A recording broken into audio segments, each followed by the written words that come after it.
Welcome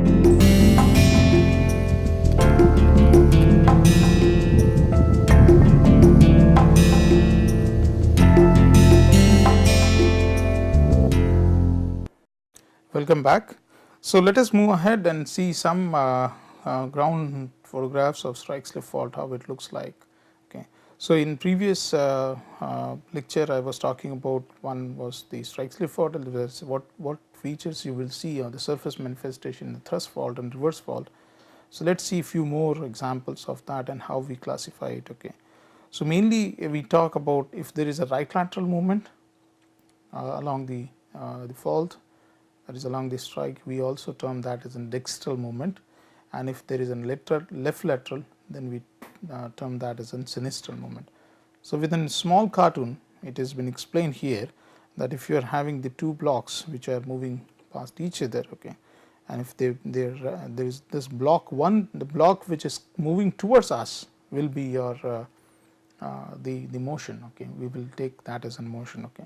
So, here the if you are standing here, if you are standing here and trying to view this one, okay, then this block is coming towards your side. So, that is a right lateral dextral movement, and if you are viewing this one from here, then you are having again the left lateral movement here, where the left block is coming towards you. So, based on this, one can classify that what will be the motion pattern of motion along the, or the movement along the strike slip. And as I told, we discussed in the previous lecture that if whatever the pattern of movement we will see on the surface, we will have these manifestation seen on the in form of the displaced landforms. So, this is an example again that what we talked in the very beginning, the offset of streams. So, this is a stream which is coming here and getting offset along the fault, and the fault runs over here. So, we have the linear, very linear feature which has been seen on the surface, and then we have the fault scarps also. This is the fault scarp here, okay, which we can see here. So, this is an example of the Sanandreas fault system.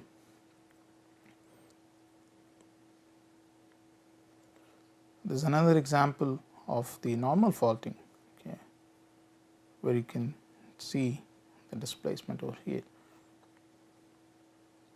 So, what you see on the surface will be very sharp boundaries, okay, between the two landforms, and this is what has been shown here. Okay. So, already having very sharp mountain front.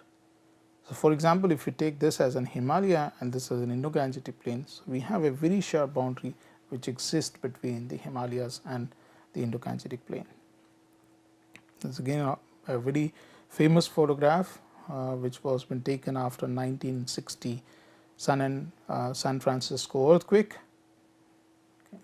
So, what you will see is the offset of streams. These are the most commonly seen features along the strike slip, sag ponds and offset of and linear valleys. Okay.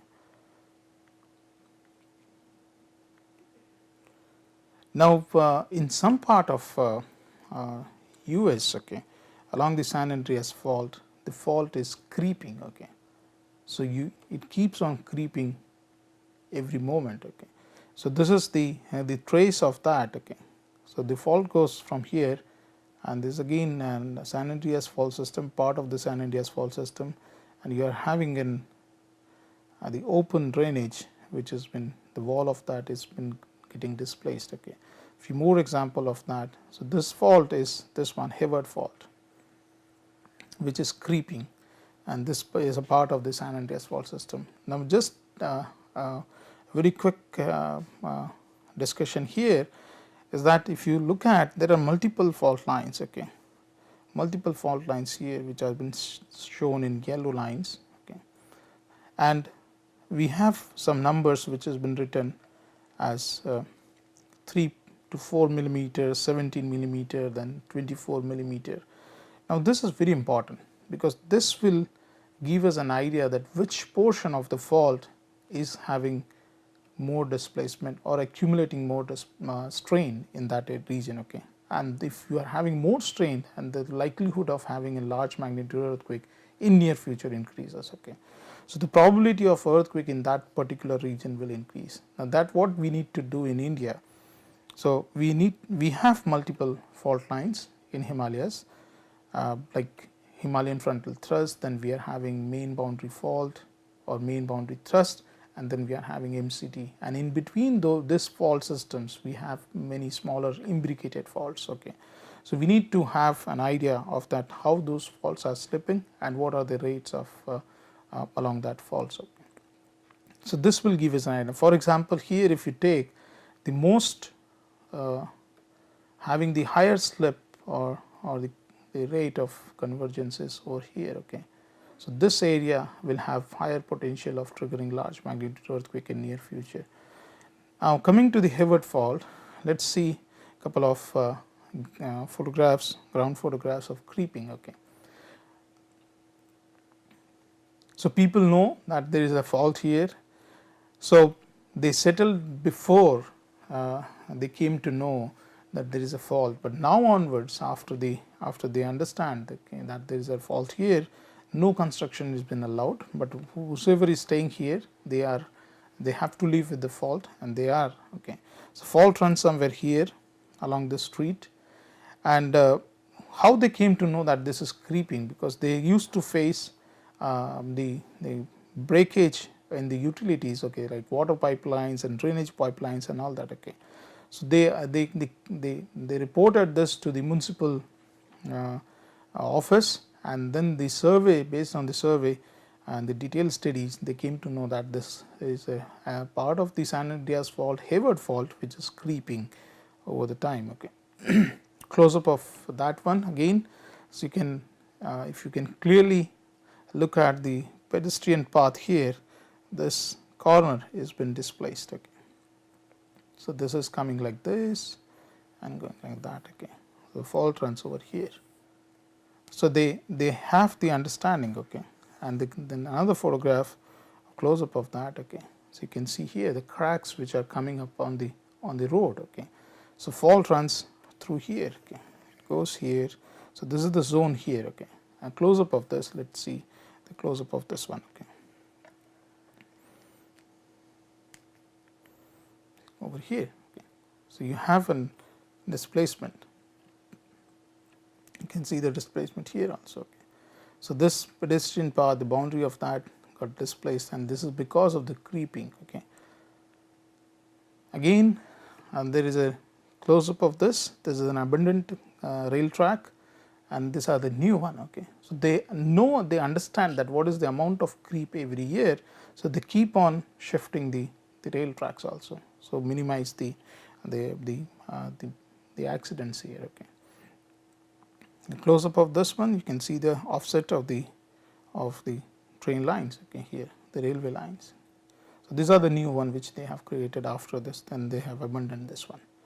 So, next when this will get deformed, they will shift the lines here. Okay.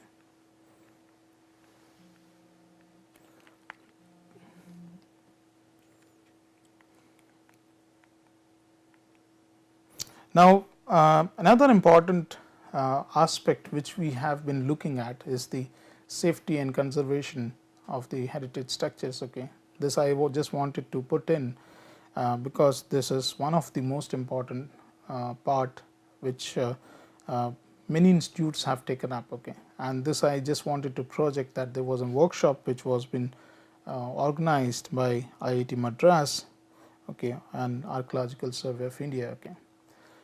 So, this talks about something on the conservation of the heritage structures, because we need to look at those also, and then we need to look at that what is the safety in terms of if there is a big earthquake in that region. Okay. Apart from this, in European countries, they have a major projects which are going on to look at the cultural heritage sites, mainly in the Middle East. Okay. So, the project is the archaeopaleoseismology. Okay. So, archaeology and the paleoseismology, looking at the paleo earthquakes, ancient earthquakes, for the protection of the cultural heritage. Okay. So, I will show some example of this project, what they have been doing in Europe. So, this study, the leader of this project is McGroy, Professor McGroy from France, and he has been studying this area, okay, where we have a very prominent strike slip motion over here. Okay. So, this is what they have, they call this as an Dead Sea fault, okay, where the Dead Sea fault runs here, okay, and this is because of the extension which is going on between the African plate and the Arabian plate. Okay. So, this fault system is developed because of that, and it shows the strike slip motion. So, this is their project, and they were kind enough to give us the slides. So, this is paleoseismic investigation along the Dead Sea fault in Syria. Okay.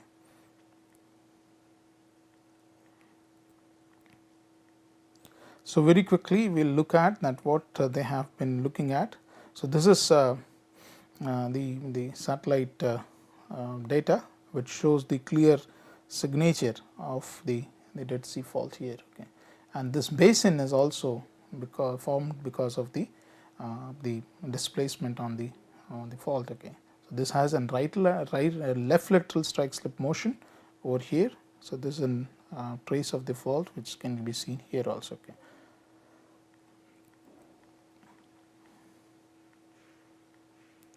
Now, I will just talk about what they found, and that was a really exciting example, okay, which they wanted to highlight that how these earthquakes have been preserved. Okay.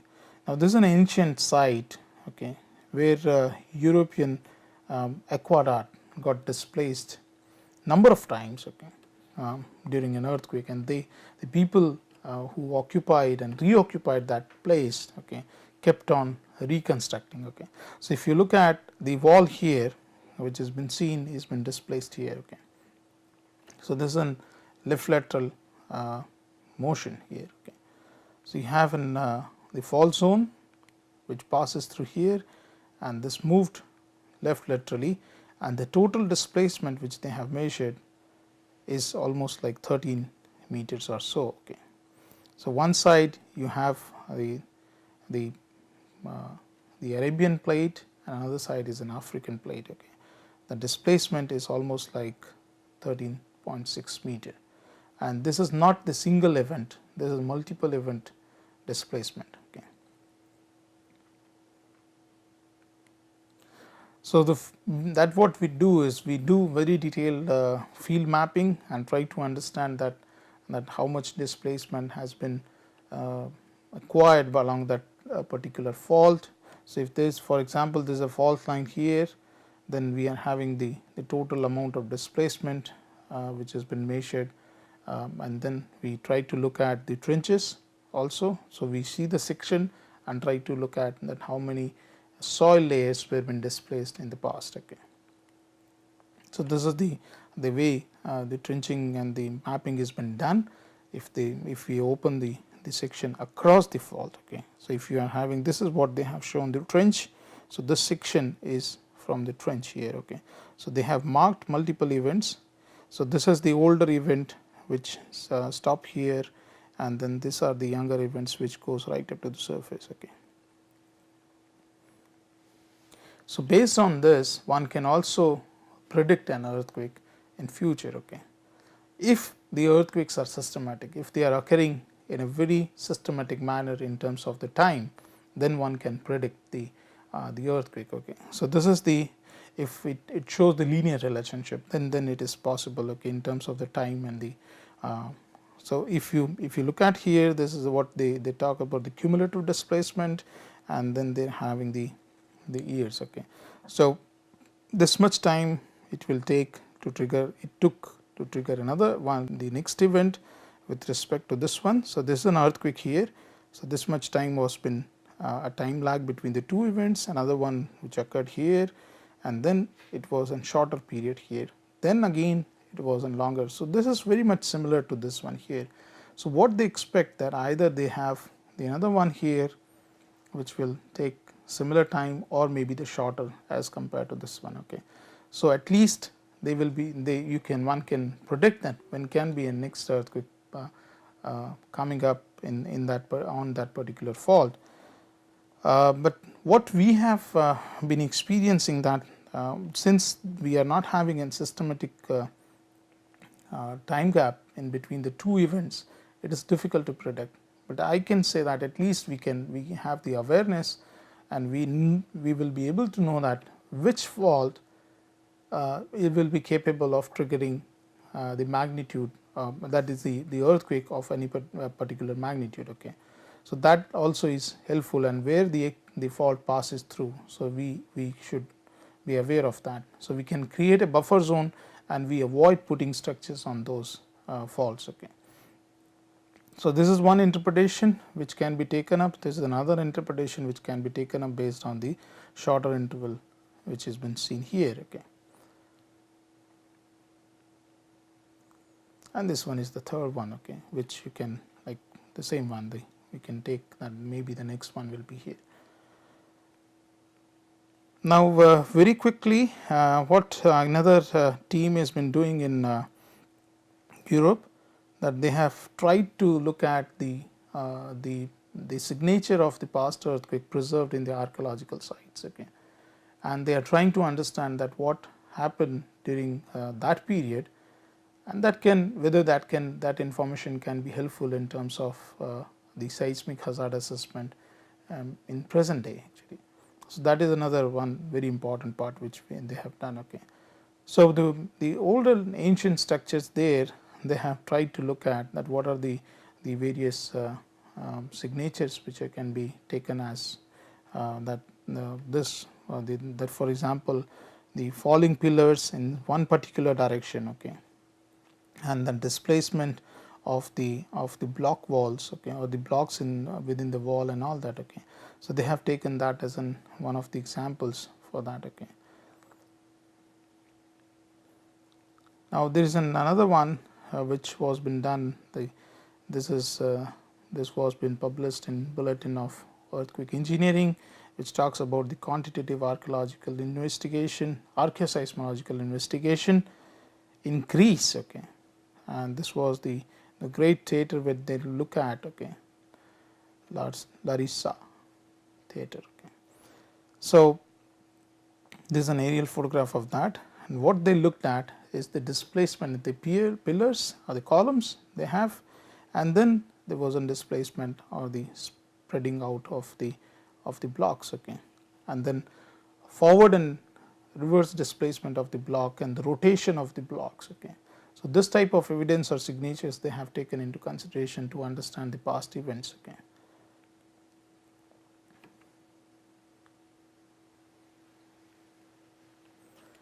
Now coming to the part in India, okay, we have a couple of good examples from the foothill zones of Himalaya, and this is what we have been doing. I will quickly talk about that.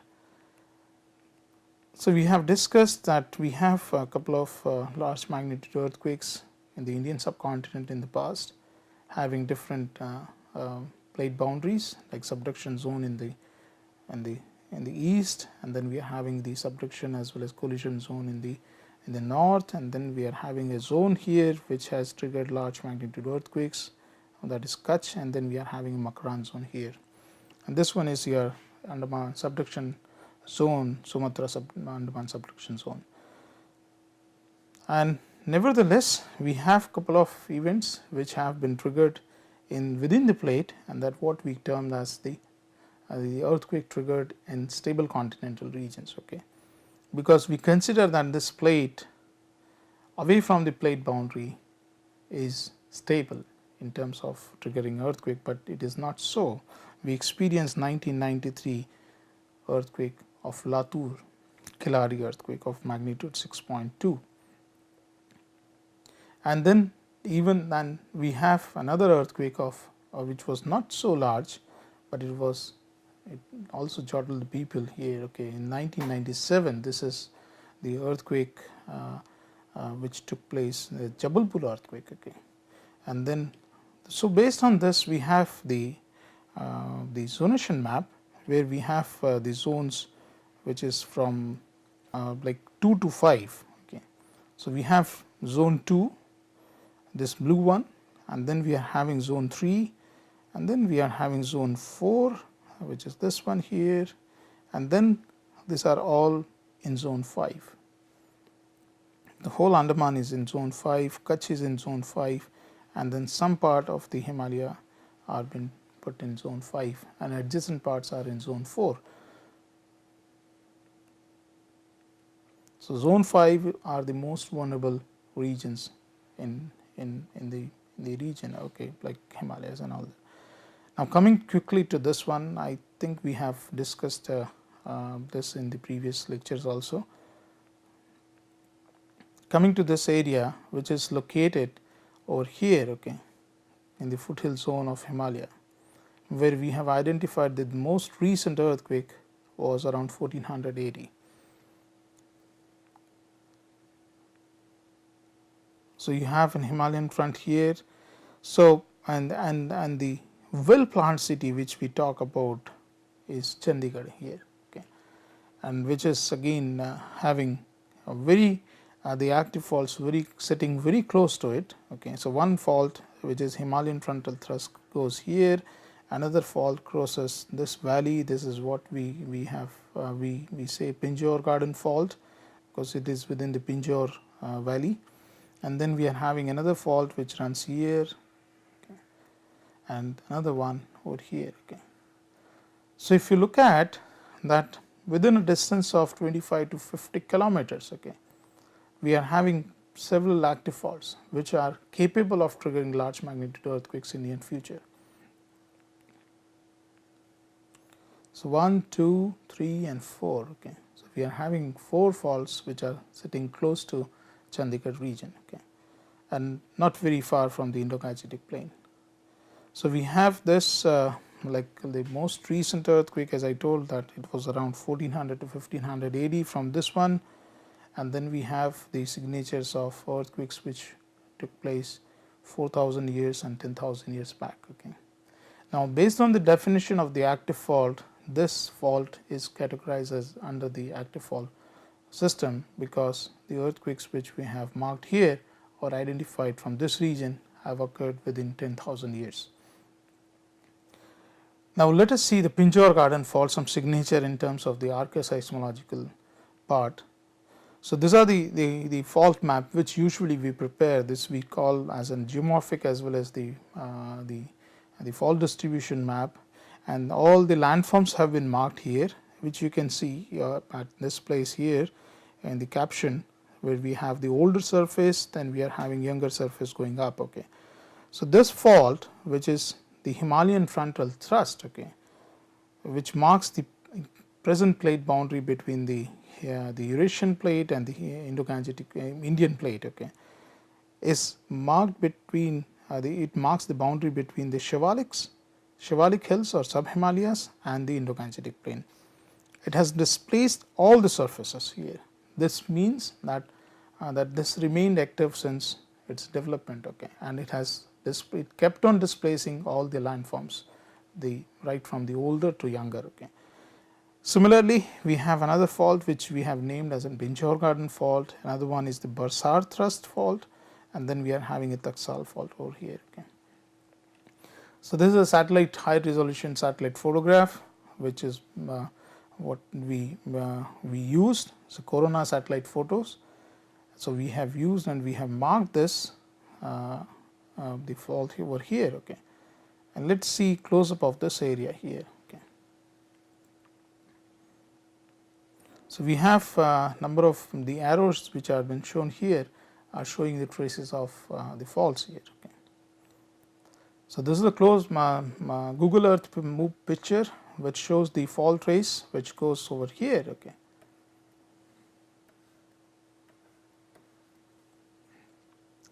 Now, this is a beautiful structure which is most of the tourists are attracted with this, okay.